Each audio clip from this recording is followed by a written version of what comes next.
সারা দেশে বয়ে যাচ্ছে তীব্র তাপদাহ। কাঠফাটা রোদ আর তপ্ত বাতাসে জনজীবন হয়ে উঠেছে চরম দুর্বিষহ। রাজধানী ঢাকা সহ দেশের অধিকাংশ অঞ্চলে গত কয়েকদিন ধরে তাপমাত্রা অধিকাংশজনক হারে বাড়ছে। স্বাভাবিক জীবনযাত্রা মারাত্মক ব্যাহত হচ্ছে। বিশেষ করে শ্রমজীবী ও নিম্ন আয়ের মানুষ পড়েছে চরম বিপাকে।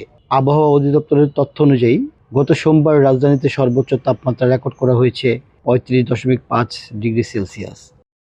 যদিও মাসের শেষের দিকে বৃষ্টির সম্ভাবনার কথা বলা হচ্ছে, তবে আপাতত কালবৈশাখীর কোনো জোরালো পূর্বাভাস নেই।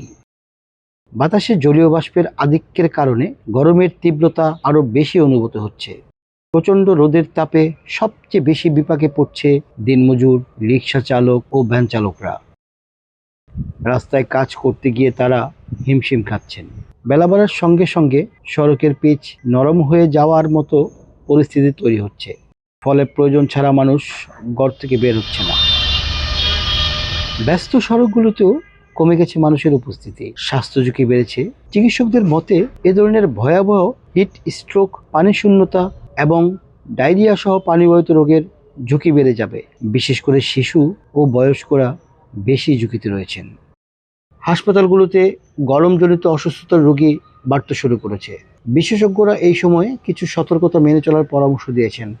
প্রচুর পরিমাণে পানি ও তরল খাবার গ্রহণ, ঢিলঢালা ও হালকা সুতির পোশাক পরিধান, রোদে বের হলে ছাতা বা টুপি ব্যবহার করা, দুপুরের তীব্র রোদ এড়িয়ে চলা ইত্যাদি।